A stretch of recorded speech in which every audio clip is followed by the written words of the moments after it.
Student अब हम लोग बिल्ट-अप बीम का एक डिजाइन वाले प्रॉब्लम के मदद से सारे कॉन्सेप्ट को क्लियर करते हैं। ठीक है, तो आइए सबसे पहले क्वेश्चंस को ध्यान से पढ़ेंगे और उसके करस्पॉन्डिंग सारे डाटा को लिखते चले जाएंगे। जो चीज़ जहां से जरूरत होगा उसको वहां से कलेक्ट करते चले जाएंगे। ठीक, हाँ, तो सबसे पहले क्वेश्चन को पढ़ना स्टार्ट कीजिए। कह रहा है कि design a beam of 6 metre effective span simply supported at its end. कह रहा है कि एक बीम है जिसका इफेक्टिव लेंथ कितना है, 6 मीटर है। यानी इस बीम का इफेक्टिव लेंथ कितना है, तो 6 मीटर है। तो सबसे पहले लिखिए सॉल्यूशन और उसके बाद लिख दीजिए गिवन। तो गिवन में लिखिएगा effective length of span is कितना है, 6 मीटर है। ठीक है, इतना गिवन है। आपको कहा क्या रहा है क्वेश्चंस में, तो सर डिजाइन करने के लिए बोल रहा है।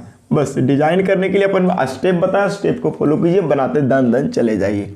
ठीक, हाँ, कह रहा आगे has carry to a total load कितना कैरी कर रहा है, तो ये जो बीम जो डिजाइन करना है उस लोड को कैरी कितना कराना है, तो बड़े आराम से समझिए 150 किलोमीटर पर मीटर लोड को कैरी कराना है उस बीम को जिसको डिजाइन कर रहे हैं आप। ठीक है, हाँ, आगे कह रहा है कि the section is available for the beam is इतना। ठीक है ना, जो आपको जिस सेक्शन का यूज करके आपको बीम का डिजाइन करना है वो सेक्शन जो आपके पास है वो ISLB 500 है। यानी इसी सेक्शन का यूज करके आपको क्या करना है, बीम का डिजाइन करना है। ठीक है ना, हाँ, बस आगे क्वेश्चंस पढ़िए। कह रहा है कि अगर आपको स्टील प्लेट की जरूरत पड़ेगा ना तो वो भी आप दे सकते हैं। ठीक है ना, तो वो स्टील प्लेट कितना डायमेंशन में आपको दिया गया है, तो 12 mm में दिया गया। आगे कह रहा है इतना mm थिकनेस। ठीक है, अगर रिबिट की जरूरत पड़ेगा ना तो आप रिबिट भी ठोक सकते हैं 22 mm डाया का। ठीक, और आपको कह रहा है कि सब कुछ चेक करना है, check the beam for bending stress भी चेक करना है, दूसरा शियर स्ट्रेस भी चेक करना है। ठीक है, हाँ, आगे कह रहा है कि द बीम, ये वाला बात बड़ा यूनिक बात है, ये वाला बात को समझिए। The beam is fully restraint laterally. इस स्टेटमेंट को हम कब यूज करते हैं, तो जब आपको यहाँ पे बीम इफेक्टिव लेंथ ना दे करके आपको क्या दिया रहता, क्लियर लेंथ दिया रहता, तो हम लोग इस स्टेटमेंट का यूज करते। ठीक, हाँ, लेकिन यहाँ पे डायरेक्ट इफेक्टिव लेंथ दिया है तो इस स्टेटमेंट का कोई यूज यहाँ पे नहीं रह गया।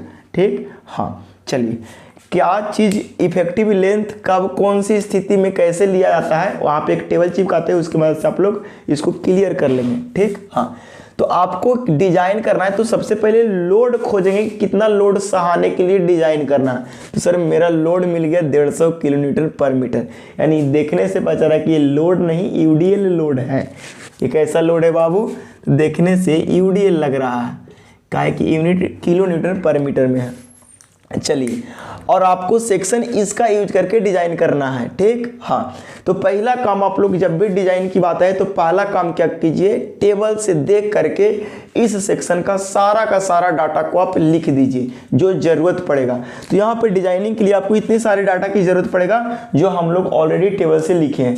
अगर आपको स्टील टेबल एग्जाम हॉल में नहीं ले जाने देगा तो आप इस टेबल को आपको गिवन रहेगा, बार बार इस चीज को बोल रहे हैं, आप टेंशन ना लेंगे झूठ के।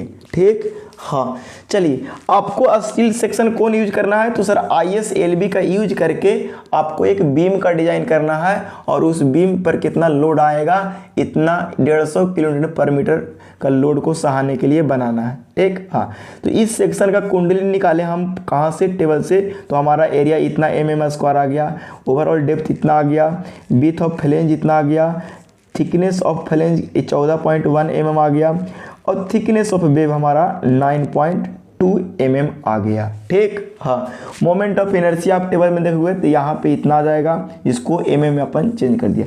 एक चीज़ यूनिक क्या देख रहे हैं कि सारे डायमेंशन को अपन mm में चेंज कर लिया, तो अगर काला है करेगा एकरो mm में चेंज कर दो। ठीक है ना, हाँ, तो 6 × 10⁻³ mm। ठीक है ना, हाँ, तो जरा बताइए कि इतने सारे के बाद अपन पहला स्टेप डिजाइनिंग में क्या करते थे, तो पहला कैलकुलेट द बेंडिंग मोमेंट, यानी मैक्सिमम बेंडिंग मोमेंट। तो यहाँ से जो आपने कैलकुलेट किया मैक्सिमम बेंडिंग मोमेंट, तो बताओ मैक्सिमम बेंडिंग मोमेंट अगर लोड यूडीएल है, अगर लोड आपका यूडीएल है तो मैक्सिमम बेंडिंग मोमेंट होता है WL²/8। तो WL²/8 लिख दीजिए। W क्या है आपको, तो सर W यहाँ पे लोड इंटेंसिटी है, टोटल लोड इंटेंसिटी है, ठीक है ना। तो बताओ यहाँ पे लिख दीजिए, यहाँ पे छूट गया है W बराबर 150 किलो न्यूटन, 150 किलो न्यूटन पर मीटर टोटल लोड इंटेंसिटी है। क्या चाहिए, टोटल लोड इंटेंसिटी है। इस चीज को आप बढ़िया से फील करोगे, ठीक है। टोटल लोड इंटेंसिटी और इफेक्टिव लेंथ ऑफ स्पैन की मदद से आप मैक्सिमम बेंडिंग मोमेंट निकाल दोगे WL²/8 से, ठीक। यहाँ से आपको मैक्सिमम बेंडिंग मोमेंट जो निकल के आया, सॉल्यूशन करोगे W की जगह पर लिखेंगे 150 किलो न्यूटन पर मीटर, 6 मीटर इंटू 6 मीटर करेंगे, यानी L² है तो मीटर से मीटर कैंसिल हो जाएगा। यहाँ पे जो यूनिट आने वाला है वो आएगा किलो न्यूटन मीटर, यानी जब कैलकुलेट करोगे कैलकुलेटर से तो आपको ये डाटा आएगा। इतना डाटा इसलिए लिख दिए ताकि हमारा आसान होगा। चलिए आगे कह रहा है कि आगे शियर फोर्स भी निकालिए लीजिए। तो शियर फोर्स कितना निकल जाएगा WL/2, शियर फोर्स कितना निकल जाएगा WL/2, यानी 150 kilo newton into 6 metre into by 2 करेंगे तो आपको शियर फोर्स निकल के आएगा 450 किलो न्यूटन। इससे आप वेरीफाई भी कर सकते हैं। कह रहा है कि एज्यूमिंग सिग्मा सी, इतना सिग्मा सी हम लोग मान लेंगे, क्योंकि सिग्मा सी कितना होता है हम लोग WSM से बनाते हैं तो सर 0.66 इंटू FY, और जब गुना करोगे ना तो आपकी 165 आ ही जाएगा। FY यानी ग्रेड ऑफ स्टील हम लोग 250 लेते हैं, ठीक। हाँ चलिए इतना बात आपको समझ आया। बेंडिंग मोमेंट पता चल गया, बेंडिंग स्ट्रेस पता चल गया, तो जरा बताओ आप सेक्शन मॉडुलस निकाल सकते हो ना। तो यस सर सेक्शन मॉडुलस आप निकाल सकते हैं। तो आपका अगर डिजाइनिंग का पहला स्टेप रिक्वायर्ड सेक्शन मॉडुलस था, इसीलिए required section modulus, section modulus required section modulus Z required करते हैं तो जेड रिक्वायर्ड बराबर हो जाएगा, क्या हो जाएगा, मैक्सिमम बेंडिंग मोमेंट बटा स्ट्रेस, ठीक है ना। तो बताओ मैक्सिमम बेंडिंग मोमेंट कितना है, तो 675 किलो न्यूटन मीटर है। और बताओ बेंडिंग स्ट्रेस कितना एज्यूम किया है, तो सर 165 न्यूटन पर mm² है। एक चीज केयर क्या कर रहे हैं, ऊपर किलो न्यूटन मीटर में है और नीचे न्यूटन mm² में है, तो ऊपर वाला को हम क्या कर देंगे, चेंज कर देंगे किलो न्यूटन से न्यूटन में और मीटर को mm में। तो जब चेंज करोगे तो आपकी जेड रिक्वायर्ड की वैल्यू जो आ जाएगा वो 675 गुने 10 की पावर 3 कर देंगे तो न्यूटन में आ जाएगा, और गुने 10 की पावर 3 कर देंगे तो mm में आ जाएगा, ठीक। इस चीज को आप बढ़िया से फील करोगे। चलो सर फील तो कर लिए, ये न्यूटन से न्यूटन लेस, और आ जाएगा आपको यहाँ से सॉल्यूशन करने के बाद जो यूनिट आएगा वो आएगा mm³ में। कहाँ पे, mm³ में। कैलकुलेट करके लिख देते हैं। देखिए कैलकुलेट करने के बाद आया 4.09 इंटू 10⁶ mm³, ठीक है। ये हमारा इतना रिक्वायर्ड है, लेकिन जो आपके पास सेक्शन अवेलेबल है उसका सेक्शन मॉडुलस जरा चेक कर लो, यानी जेड रोल्ड चेक कर लो, जेड रोल्ड कितना है, यानी जो आपके पास सेक्शन अवेलेबल है उसका सेक्शन मॉडुलस कैसे चेक करेंगे, तो सर IY बट्टा Y मैक्स से, ठीक है। हाँ ऐसे करने से आपको सेक्शन मॉडुलस मिलेगा, ठीक है, सॉरी IXX, ठीक है। तो IXX कितना है, तो सर IXX को लिखो तो आप mm में पहले 38579 इंटू 10⁴ mm के पावर 4। चलो वाई मैक्स क्या होता है, तो सर वाई मैक्स जो होता है वो न्यूट्रल एक्सिस से एक्सट्रीम फाइबर का बीच का डिस्टेंस होगा। तो sir neutral axis extreme fibre का बीच का डिस्टेंस कितना हो जाएगा, 250 हो जाएगा, यानी यहाँ से वाई मैक्स कितना आ जाएगा आपको 250 mm आ जाएगा, ठीक है। तो यहाँ से mm से एक यूनिट कैंसिल हो जाएगा, mm³ बचेगा यहाँ पे। तो जरा बताओ यहाँ पे जेड रोल्ड पता चल जाएगा। इसको कैलकुलेट करके अभी हम लिख देते हैं कि जेड रोल्ड कितना आया।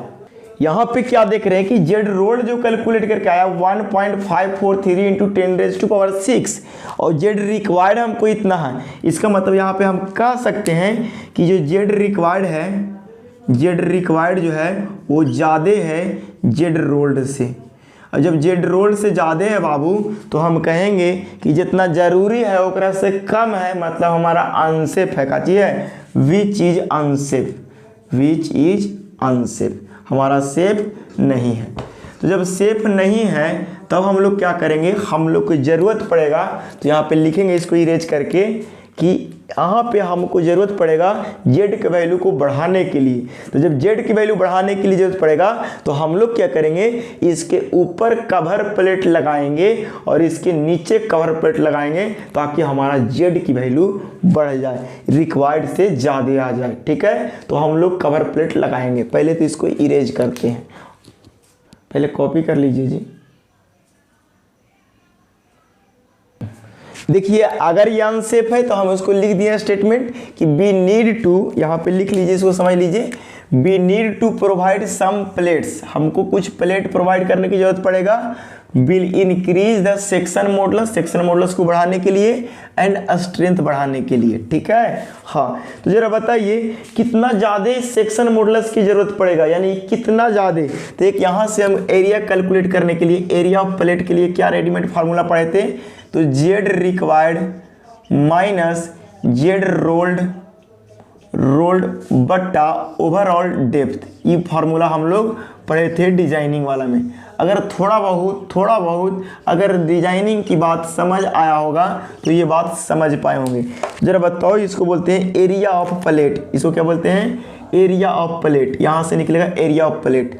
तो जरा बताइए कि जेड रिक्वायर्ड कितना है, तो सर जेड रिक्वायर्ड है आपको 4.09 इंटू 10 के पावर 6, और जेड रोल्ड कितना है तो 1.543 इंटू 10 के पावर 6, यानी दोनों को कर देंगे mm3।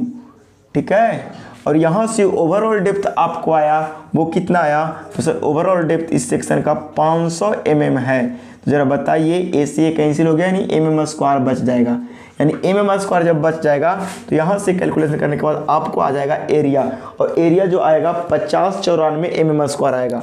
यहाँ से जो एरिया आएगा 5094 mm² आ जाएगा एरिया। ठीक, हाँ अब बताओ एरिया तो इतना आ गया, लेकिन हम लोग क्या करेंगे, इसको थोड़ा सा इरेज करते हैं नीचे वाले को, कि एरिया इतना आ गया, अगर वेल्डिंग करेंगे तो एरिया बढ़ाने की जरूरत नहीं पड़ेगा, लेकिन जैसे ही रिवेटिंग या बोल्टिंग करेंगे तो हम लोग को एरिया बढ़ाने की जरूरत पड़ेगा। और कितना % एरिया बढ़ाते हैं, तो 20% एरिया बढ़ाने की जरूरत पड़ता है। ये सारे चीज़ को आप लोग याद रखोगे, तो यहाँ पर लिखेंगे बी बिल, या लिखेंगे extra area, extra 20% extra area for riveting, riveting करने के लिए हमको 20% एक्स्ट्रा एरिया की जरूरत पड़ेगा। इसीलिए एरिया कितना एरिया हो जाएगा, एरिया यानी प्रोवाइडेड एरिया कितना लेना होगा, तो एरिया इंटू 1.2। ठीक है ना, यानी 120% इसको बोलते हैं। ठीक है, यानी अगर 20% बढ़ाएंगे तो 120 नहीं होगा, बट 100 करेंगे तो ये 0 से 0 कैंसिल, 1/2 हो जाएगा। तो एरिया कितना है, तो सर 594 mm² बट्टा 10 से डिवाइड बट्टा अब क्या इतना इंटू 1.2, इतना गुणा कर देंगे तो आपको एरिया प्रोवाइडेड पता चल जाएगा। तो एरिया प्रोवाइडेड कितना पता चलेगा, अभी हम इसको बताते हैं कि एरिया प्रोवाइडेड जो पता चलेगा आपको 6112.2.8 mm² एरिया आपको आ गया। चलो बताओ, इतना mm² एरिया आपको पता चल गया। और बताओ कि हम लोग को गिवन क्या है, थिकनेस ऑफ प्लेट, ये ऑलरेडी गिवन है अकॉर्डिंग टू क्वेश्चंस के अकॉर्डिंग क्या है, क्वेश्चन के अनुसार हम लोग को थिकनेस कितना पता है, तो सर थिकनेस जो पता है वो 12 mm है। थिकनेस कितना mm है, 12 mm है। तो जरा बताइए कि प्लेट का लेंथ पता चल जाएगा, एरिया पता है, थिकनेस पता है क्वेश्चन से, तो लेंथ पता चल जाएगा। तो यहाँ पे बोलेंगे length of plate, length of plate. Plate का लेंथ कितना पता चल जाएगा? तो सर एरिया में 12 से डिवाइड दे दीजिए ना, तो इतना mm² एरिया है और प्लेट का थिकनेस कितना है? 12 mm है। mm से mm कैंसिल, तो mm बचेगा, यानी यहाँ से आएगा लेंथ ऑफ प्लेट आ जाएगा आपको। तो बताइए लेंथ ऑफ प्लेट कितना आ जाएगा? लेंथ ऑफ प्लेट जरा कैलकुलेट करके बताइए, पॉज करके लिख देते हैं। हमारा जो लेंथ आ गया वो इतना आ गया, इतना mm लेंथ आ गया, ठीक है ना। हाँ, यानी कवर प्लेट का लेंथ पता चल गया। अब देखिए कि कवर प्लेट आपको यहाँ पे लगाने की ज़रूरत पड़ेगा, यानी एक फ्लेंज का एरिया निकलता है। याद करिए ये जो एरिया है, एरिया ऑफ कवर प्लेट, वो एक साइड की फ्लेंज वाला का एरिया निकलता है। तो बताओ कि ये जो फ्लेंज की चौड़ाई जो आपको दिया हुआ था वो कितना दिया हुआ था? थोड़ा सा तो हम इरेज कर दिए। फ्लेंज की जो चौड़ाई दिया हुआ था आपको वो कितना था? तो सर 180 था। कि फ्लेंज की चौड़ाई कितना था? 180 था। तो ज़रा बताइए आपको इतना लेंथ में लगाना है, इतना लेंथ में लगाना ही नहीं हो ज़रूरी है, और आपको 180 लेंथ ही अवेलेबल है। तो उस स्थिति में क्या करते हैं कि इसको मोड़ करके 2 लेयर में बिछा देते हैं। मान लीजिए कि इतना बड़ा हाँ, इतना बड़ा कवर प्लेट आपको है 12 mm थिक का, और इसकी लेंथ कितना है?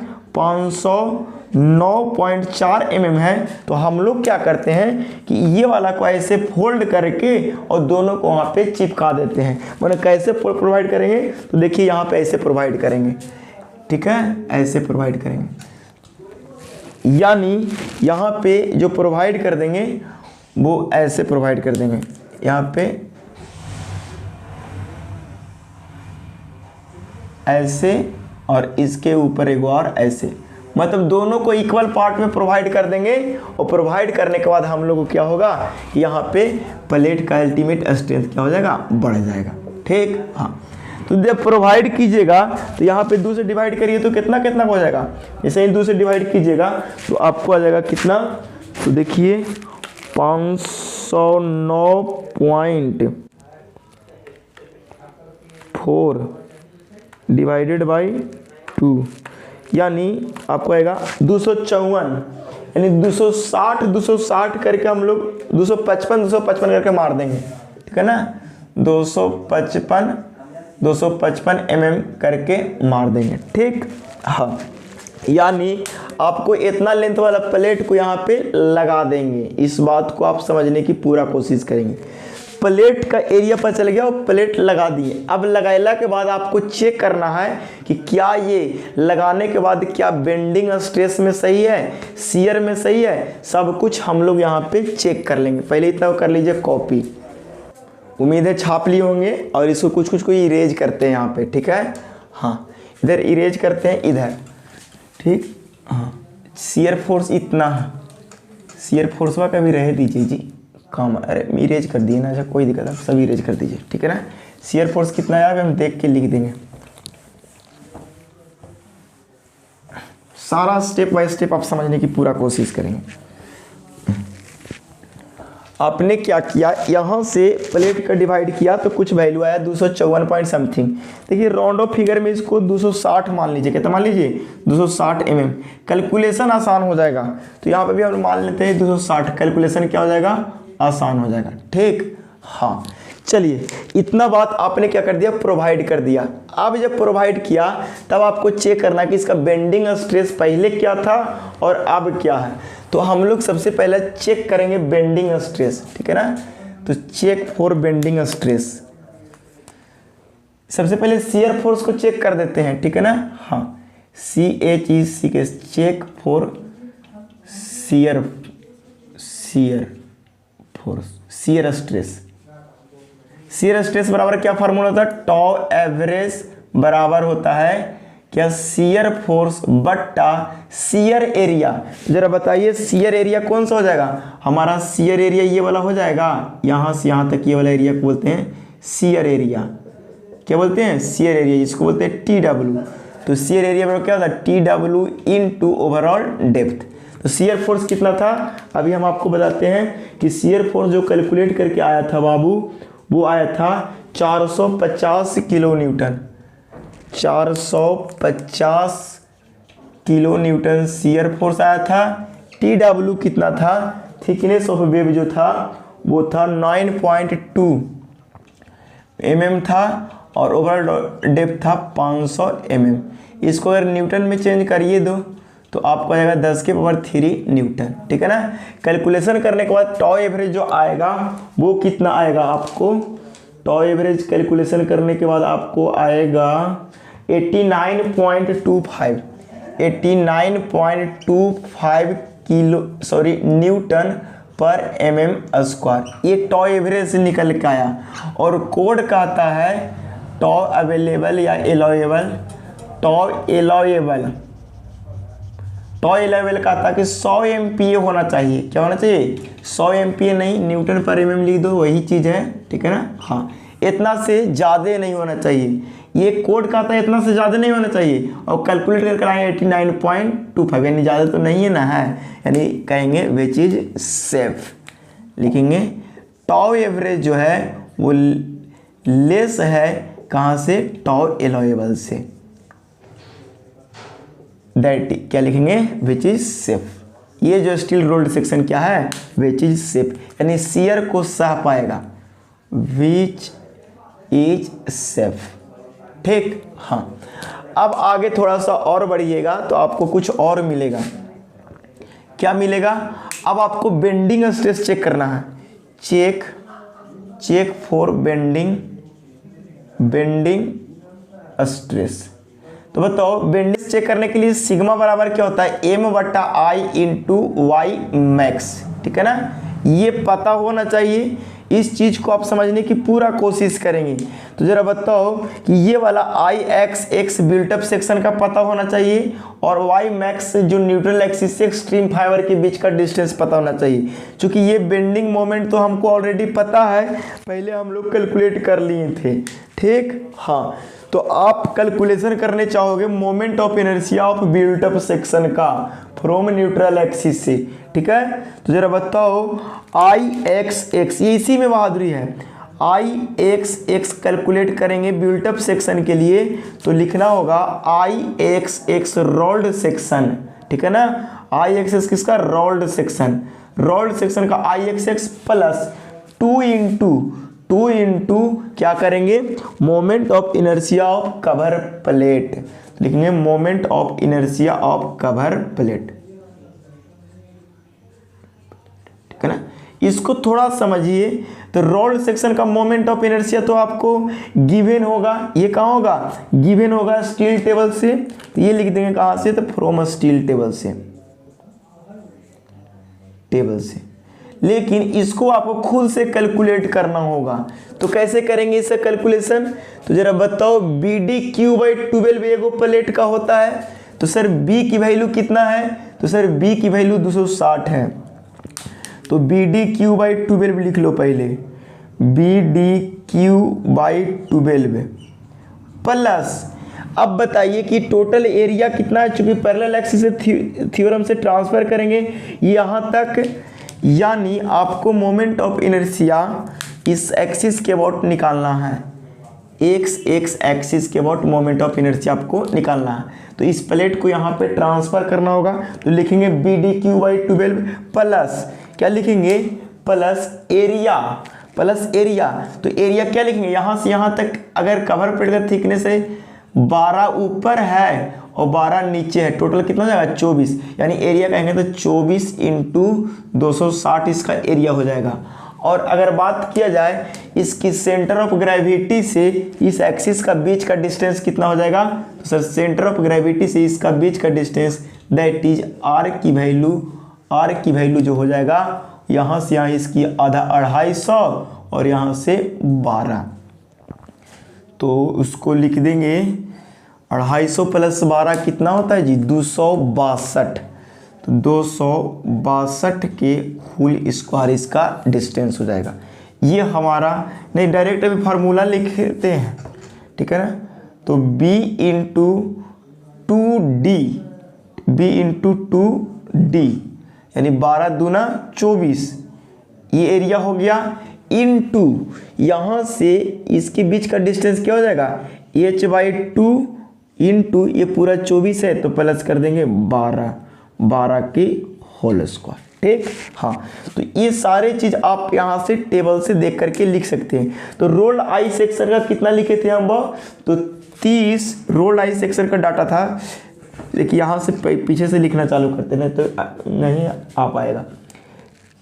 30,390.9 इंटू 10⁴, ठीक है ना, mm⁴। ये रोल्ड सेक्शन का इतना मोमेंट ऑफ इनर्शिया था उस एक्सिस के अबाउट, प्लस जो कवर प्लेट हमने लगाया उसका मोमेंट ऑफ इनर्शिया निकाल रहे हैं। तो 2 गुना कवर प्लेट लगाया है तो 2 से गुना हम लोग कर रहे हैं, ऊपर भी लगाए हैं और नीचे भी लगाए हैं। तो ऊपर वाला कितना लगाएंगे, ऊपर नीचे से 2 से गुना हो जाएगा ना। रोल्ड सेक्शन में काहे नहीं 2 से गुना किए, काहे कि एक ही गुना रोल्ड सेक्शन है। हाँ चलिए, तो b की वैल्यू कितना है थोड़ा सा समझिए यहाँ पे। तो सर b की वैल्यू पता है 260 है, और d की वैल्यू कितना है सर, पूरा का पूरा अगर बात करें 24 है, तो 24 का आधा क्या हो जाएगा 12 के स्क्वायर डिवाइडेड बाई BD। तो डेप्थ कितना है जी, 24 हो जाएगा, डेप्थ 24 ना हो जाएगा। हाँ, या 12 नहीं होगा, ये पूरा डेप्थ यहाँ से यहाँ तक हो जाएगा, यानी 24 के whole square, sorry whole cube ना हो जाएगा, BDQ। यहाँ से यहाँ पूरा अब डेप्थ ना हो जाएगा, चूंकि प्लेटवा के 2 बार मोड़ के रख दिए हैं। तो BDQ इतना बटा 12 प्लस, अब बताइए इसका एरिया कितना हो जाएगा। तो सर एरिया अगर लिखने की कोशिश करेंगे तो b की जगह पर कितना है 260 है, इनटू 2d यानी 12 और 12 24 हो जाएगा। आप एरिया पूरा बढ़िया से निकालिएगा, ये हो जाएगा आपको इतना, ये हो जाएगा एरिया। अब बताओ यहाँ से यहाँ तक डिस्टेंस कितना होगा, यहाँ से यहाँ तक तो 250 है और यहाँ से यहाँ 12 है, तो 250 प्लस 12 यानी 262 हो जाएगा। और इसको होल स्क्वायर करेंगे, ये यहाँ से कैलकुलेशन करोगे आपको moment of inertia of built up section निकल जाएगा अबाउट एक्स एक्सिस। कैलकुलेशन करिएगा mm4 में आएगा। ठीक, लिख देते हैं, नहीं दिखाई पड़ रहा, यहाँ पे कैलकुलेशन कर रहे होगे, यहाँ तक दिखाई पड़ा ना, हाँ, यहाँ पे कैलकुलेशन करोगे IX बिल्ट अप सेक्शन बराबर mm⁴ में आएगा। ठीक, हाँ चलिए इसको लिख, देखिए यहाँ से ये कोड से लिख दिए। देखिए बड़े आराम से सारे चीज़ को हम मेंशन कर देते हैं, कैसे कैसे किए। ये वाला वैल्यू जो है रोल्ड स्टील सेक्शन का moment of inertia about IX है। ये वाला वैल्यू जो है वो BDQ/12 यानी मोमेंट ऑफ इनर्शिया प्लेट का है, ठीक है ना। हाँ, और ये वाला जो आप क्या आया वो एरिया आ गया, और ये वाला जो है वो क्या है डिस्टेंस है। डिस्टेंस है कहाँ से, न्यूट्रल एक्सिस से CG तक, ठीक, या जिस एक्सिस का अबाउट निकाल रहे हैं उससे CG तक। ठीक, हाँ, कैलकुलेट करने के बाद पता है कितना आया 12 पॉइंट, इसको आप ध्यान से कैलकुलेट करोगे 12.429। थोड़ा बहुत का अंतर आएगा, चूंकि राउंड अप कहीं कर दिए हैं तो थोड़ा बहुत का अंतर आएगा, तो उसको मिनिमाइज करके चलोगे। इतना mm4 आ गया मोमेंट ऑफ इनर्शिया। अब गलती से आप y मैक्स का कैलकुलेट करो, y मैक्स दिखाई पड़ रहा ना, y मैक्स। तो y मैक्स क्या होता है, तो बताओ कि एक्सट्रीम फाइबर से न्यूट्रल एक्सिस का बीच का डिस्टेंस, तो बताओ यहाँ से यहाँ 250 और यहाँ से यहाँ 24, तो बताओ कितना हुआ। तो y मैक्स बराबर हो जाएगा 250 mm प्लस 24 mm। ठीक है, हाँ, बस हम लोग यहाँ से z निकाल सकते हैं, इसको इरेज करते हैं, आप लोग कॉपी कर लिए होंगे। ठीक, हाँ, बस थोड़ा सा और रुक जाइए, बस इस खत्म हो ही जाएगा ये। ठीक, y मैक्स पर चल गया। अब z निकाल सकते हैं, z बिल्टअप का जो नया बनाए, तो z बराबर क्या आ जाएगा, सॉरी z नहीं, आपको स्ट्रेस बेंडिंग स्ट्रेस ना चेक कर रहे हैं, तो बेंडिंग स्ट्रेस बराबर होता है मोमेंट बट्टा IX for built up into y max for built up. ठीक, तो बेंडिंग स्ट्रेस, बेंडिंग मोमेंट कितना था, तो 750 था, कितना था 750, थोड़ा सा देख ही लेते हैं कितना था बेंडिंग मोमेंट, 450 था, कितना था bending moment, sorry bending moment कितना किलोमीटर आया था, रुकिए देख लेते हैं। बेंडिंग मोमेंट जो था वो 675 था, तो किलो न्यूटन पर मीटर में था, तो इसको हम एमएम में चेंज करेंगे तो 10 के पावर 3 कर देंगे इधर, ठीक है ना। और अगर मीटर में, ठीक है ना, काची यूनिट क्या था जी, इतना किलोमीटर पर मीटर था, ठीक है। तो इसको अगर न्यूटन में ये हो गया और ये वाला आपको हो जाएगा काची में एमएम में, तो 10 के पावर 3 करेंगे तो मीटर से एमएम आ जाएगा। वाई मैक्स कितना आया हमारा, तो 250 प्लस 274 आ जाएगा, 274 बट्टा आई एक्सेस कितना निकल का आया, तो सर 12.429 इंटू 10 के पावर 8, ठीक, इतना एमएम आ गया। चलिए बेंडिंग स्ट्रेस यहाँ से कैलकुलेट होके आ जाएगा maximum bending moment sigma max, यानी इस बिल्टअप सेक्शन का सिग्मा मैक्स हमारा इतना आ जाएगा, ठीक, इतना न्यूटन पर एमएम स्क्वायर, ठीक। हाँ, ये वाई मैक्स है एमएम में, ये वाला मोमेंट ऑफ इनर्शिया है क्या, एमएम के पावर 4 में। ये सारे चीज़ आपको पता चल गया, ये न्यूटन में है और ये एमएम में है, ठीक। हाँ, चलिए यहाँ से आपको सिग्मा मैक्स निकल जाएगा कैलकुलेशन करने के बाद। अभी बताते हैं कितना आता है, कैलकुलेट करोगे तो आएगा 148.8 आता है। कितना आता है, 148.8 न्यूटन पर एमएम स्क्वायर आता है। चलो बताओ एलॉयबल कितना है इस बेंडिंग स्ट्रेस, तो सर एलॉयबल बेंडिंग स्ट्रेस जो है, बेंडिंग स्ट्रेस जो है वो होना चाहिए 0.4 इंटू एफ वाई, सॉरी 0.4 नहीं 0.66 इंटू एफ वाई, ठीक है ना, इतना होना चाहिए। 0.66 इंटू एफ वाई करेंगे तो 165 आना चाहिए। अगर ये वाला वैल्यू 165 न्यूटन पर एमएम स्क्वायर से छोटा है तो दैट इज से बोलेंगे, तो सिग्मा जो मैक्स कैलकुलेट करके लाए वो क्या है, छोटा है किससे, तो सिग्मा एलॉयबल से,